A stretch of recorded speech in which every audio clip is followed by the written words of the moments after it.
Welcome to Networking RX, a podcast devoted to helping business professionals like you enhance your networking skills in order to become more proficient giving and receiving quality business referrals and improving the overall quality of your life and the lives of those around you.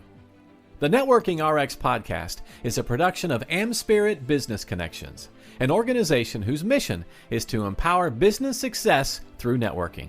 Consider this.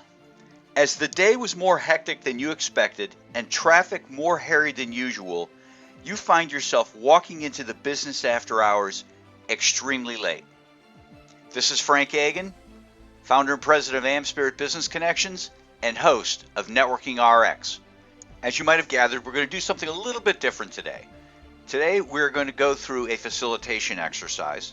Obviously, it makes it a little difficult because it's just me talking and there's not people here facilitating. To facilitate with, I should say. But what I'm going to do is I'm going to read a narrative and I'm going to give you some options. I'm going to propose some options to you and then we're going to talk through those options. Now this facilitation exercise, this is something we'll do in AmSpirit Business Connections from time to time depending upon needs and time within the chapter.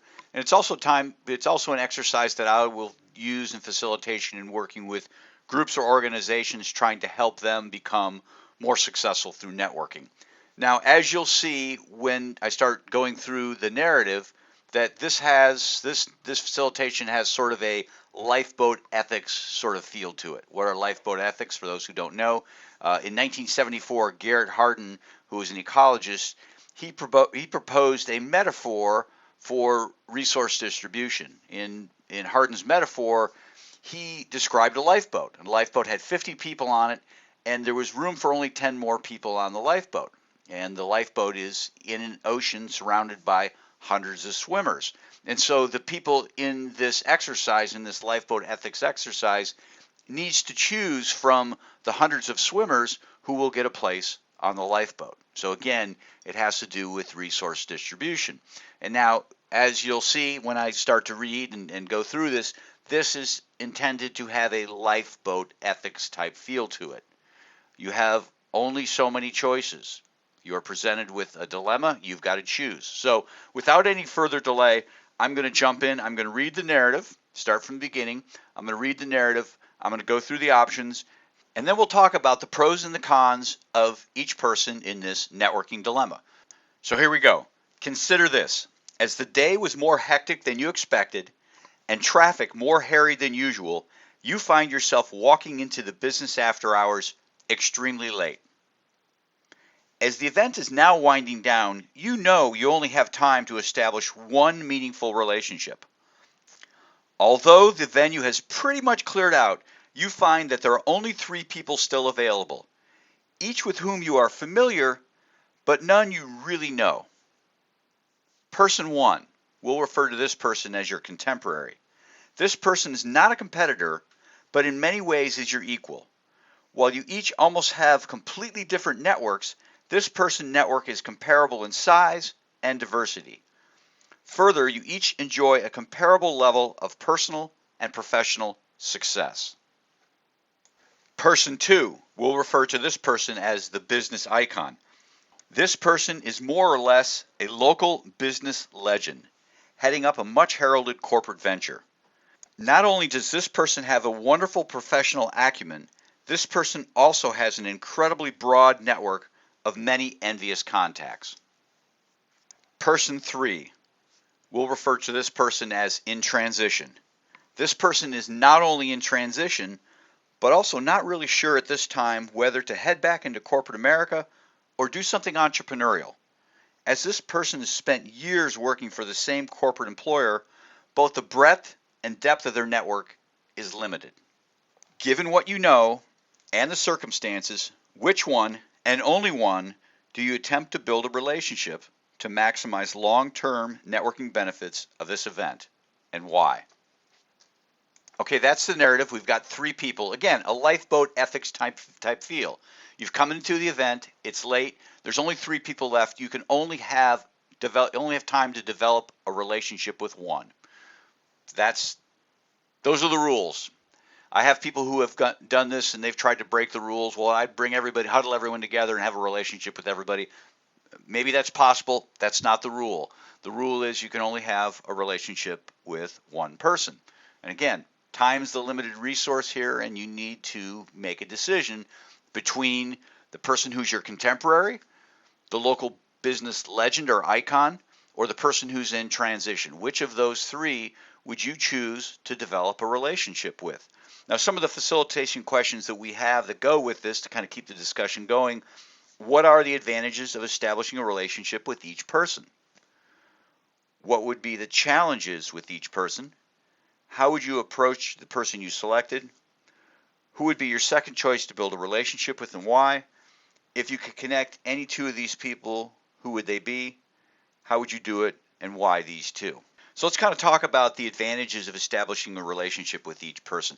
Obviously, the business icon, you would go to them because you would see a great benefit with getting to know them. The challenge I see with respect to them is they are sought after, and you would probably be just a face in the crowd to them. That would be what I would see to be the challenge. Again, this is kind of tainted with my own view of it. You may have a totally different view. The person who's your contemporary, the advantage of establishing a relationship with this contemporary, remember, they've got a great network like you've got a great network. It's just pretty much different. And so establishing a relationship with them, you could lead yourself into a tremendous opportunity of people right out of the gate, and you could obviously do the same for them. The challenges with respect to doing that, obviously, if they're like you and they're a contemporary, they're willing to network and willing to share, there aren't necessarily a lot of challenges to that. Certainly time, making it all happen, is a challenge. But that's true with respect to building any aspect of your network. With respect to the person in transition, the advantage is you would have a tremendous opportunity to really help somebody. They're coming in, they're somewhat lost. In a short order, with the network you have, you could really lift them up and you could really do some good for them. Now, the challenge with that is, they're not necessarily new to networking, or they're not very networking savvy, and it might not work out as well as you might hope it would. And you certainly run the risk that they would never reciprocate. But, those are risks of just networking. Those are risks that are inherent no matter who you're dealing with.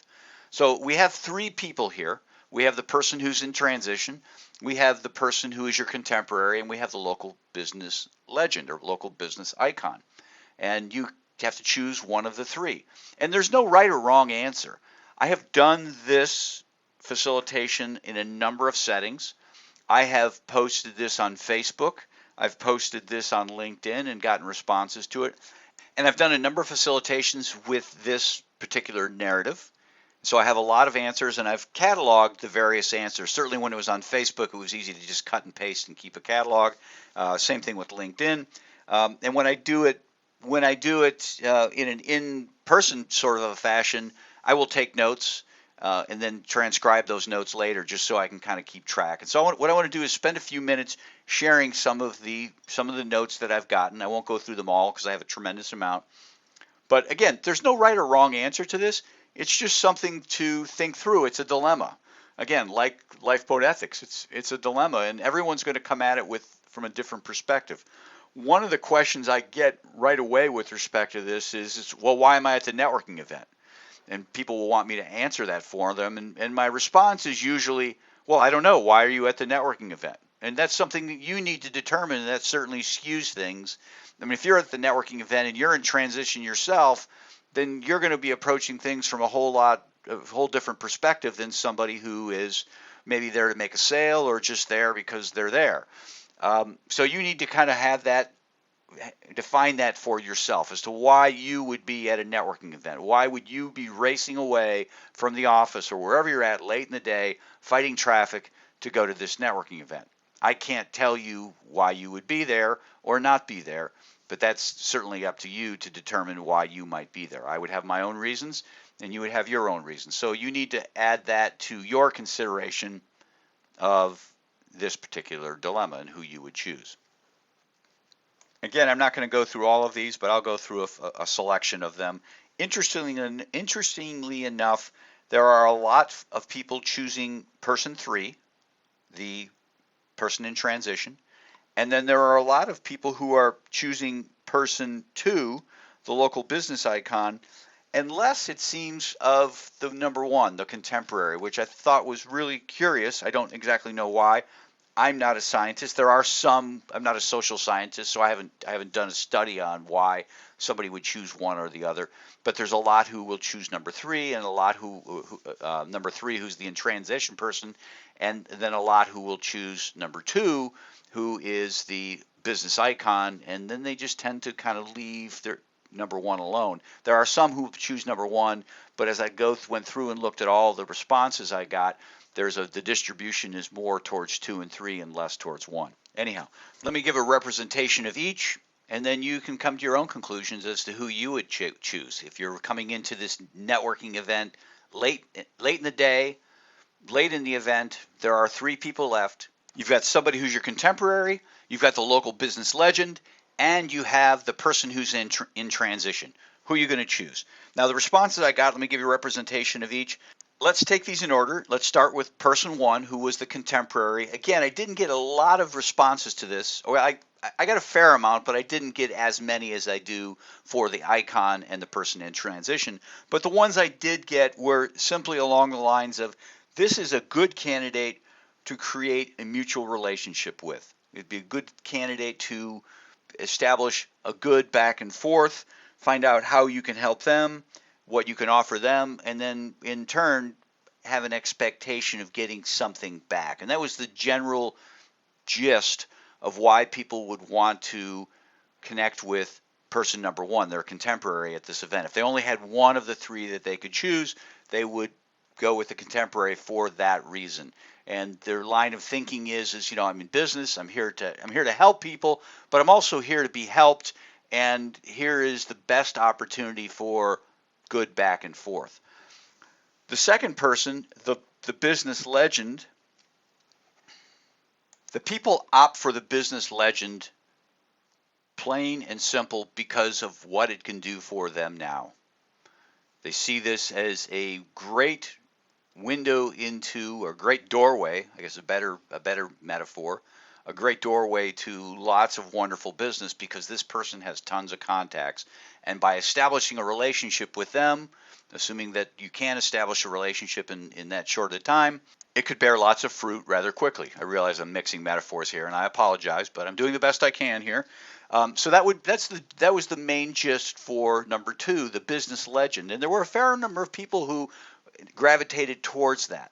Now, of all the responses, number 3 was, by and large, had the most responses for it.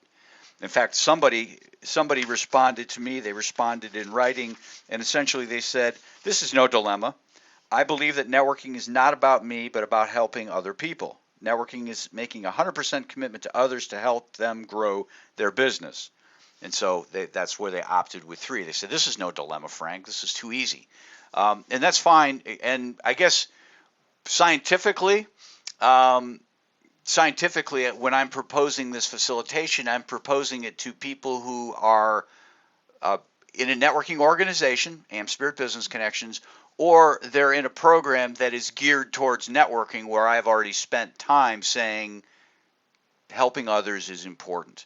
And so I've kind of primed them to choose the third, the in transition person. So it's not really scientific at all.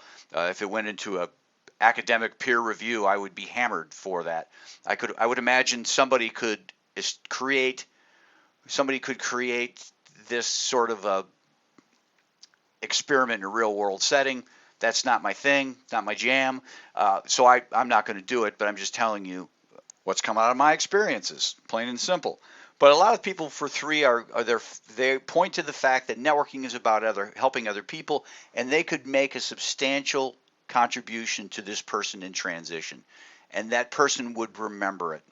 Whereas person 1 might not remember it, and person 2, the business legend, would not remember it. The contemporary and the business legend wouldn't remember as much what you would do for them, whereas the person in transition would really remember what you did for them.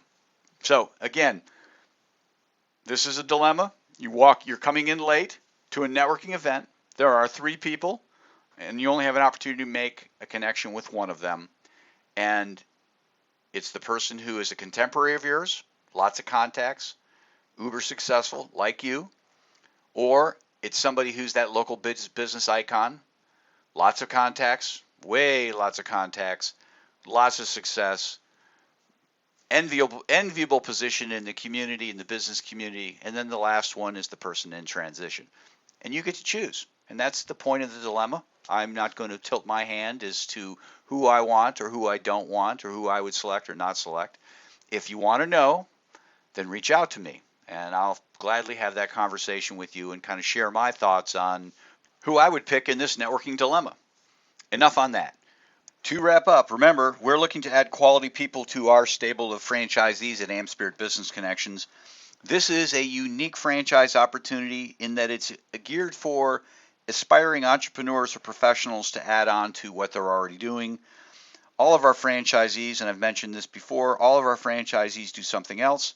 For a couple hours in the morning, a few mornings a week, our franchisees operate the AmSpirit Business Connections program. The rest of their week, they're accountants, they're attorneys, they're financial advisors, realtors, life coaches, business coaches, consultants of various kinds. If this is something you would be interested in talking with me about, or know somebody who would be interested, contact me. I'll share with you who my networking dilemma person is as well. But contact me using the email that we provide in the show notes, or you can use the one that we provide at the end of the podcast. Thanks for joining us on the Networking RX podcast. Please put what you've learned into action today and let us know if you have questions, comments, or ideas for future topics. You can email them to us at podcast@amspirit.com.